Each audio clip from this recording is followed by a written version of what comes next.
Good morning.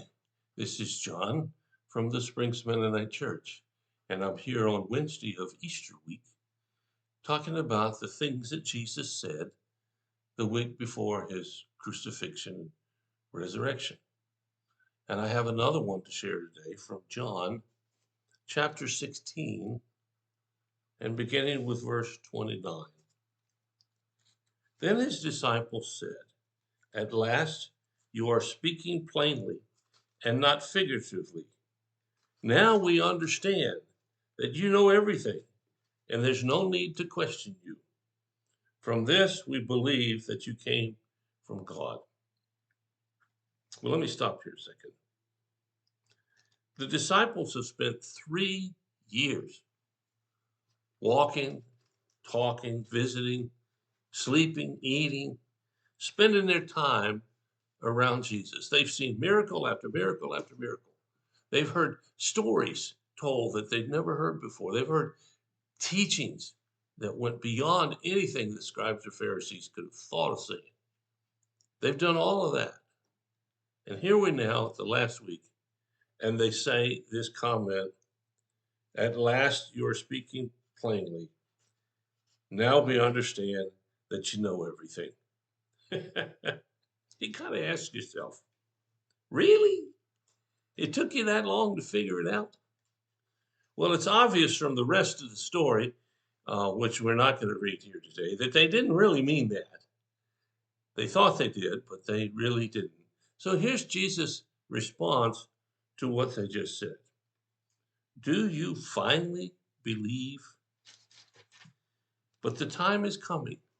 Indeed, it is here now when you will be scattered, each one going his own way, leaving me alone. Yet I'm not alone because the Father is with me. And I have told you all this so that you may have peace in me. Here on earth you will have many trials and sorrows, but take heart, for I have overcome the world. Jesus says to the disciples, really? You finally believe? Well, the truth of the matter was they really didn't. Maybe they thought they did.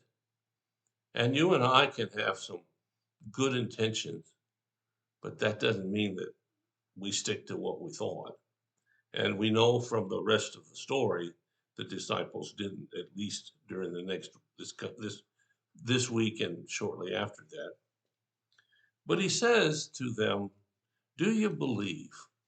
Now, recently I've just been, I don't know, I've been focused on a question that I read somewhere else, and it went like this: Do you believe in Jesus?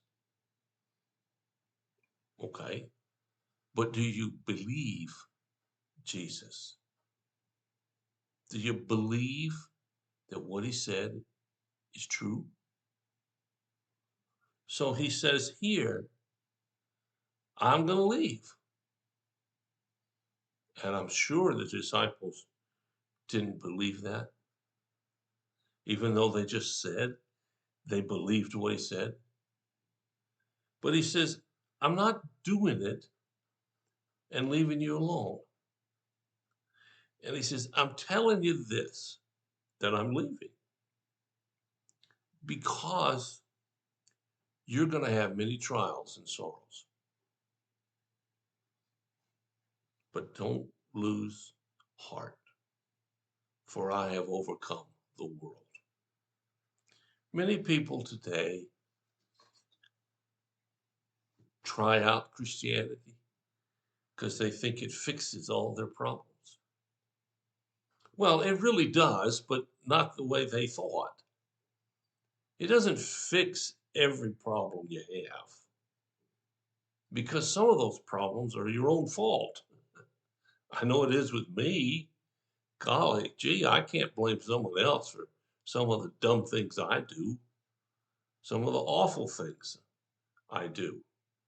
My wife was telling me the other night, I thought I slept good. She's telling me how I'm jerking around and punching things, and evidently I had a very vivid evening in bed.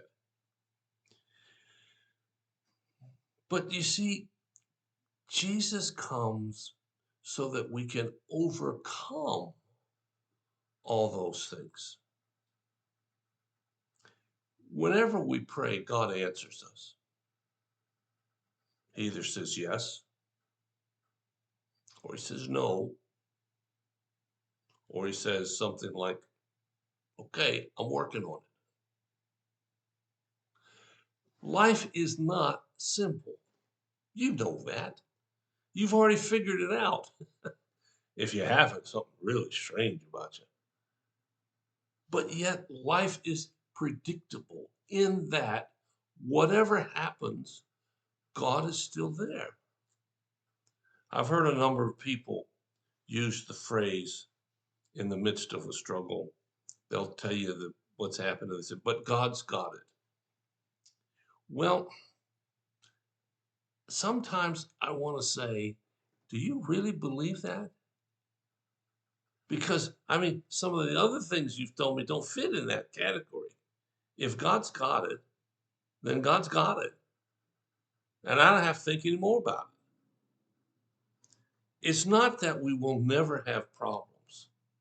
I wish that were true. I wish I could give you a magic pill that would solve your anxiety, your concerns, your finances, your problems with relationships, physical illnesses. I've always wished I had a magic pill that I could do that. But I do have a magic pill.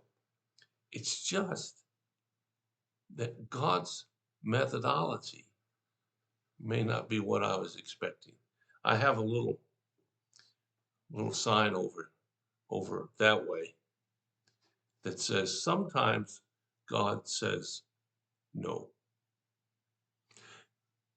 And that's disappointing. But in his scheme of guiding the world and you, a no might be the best answer. Now I understand it's no fun. I understand that having problems are no fun. And I understand having sorrows, as my kids would say, sucks. But it's not the problems or the sorrows that's really important. What's really important is who's guiding the response to those. You out of your sinful nature, or God working through you and showing grace to the world. The only way to find happiness, my friends, is not through lots of money. It's not through lots of things. It's not through personal admiration and status. It's not knowing that people look up to me. The only way of finding happiness is to believe Jesus. That's what he asked the disciples. And I think that's what he's asking you and me to this very day. Do you believe what he said? Well, think about it. I'll be back tomorrow with another comment from this Easter week. I do want to say that if you have a need or a concern, let us know. We'll do whatever we can as fast as we can to help meet your need. Thanks so much for listening. I'll be back tomorrow. God bless you.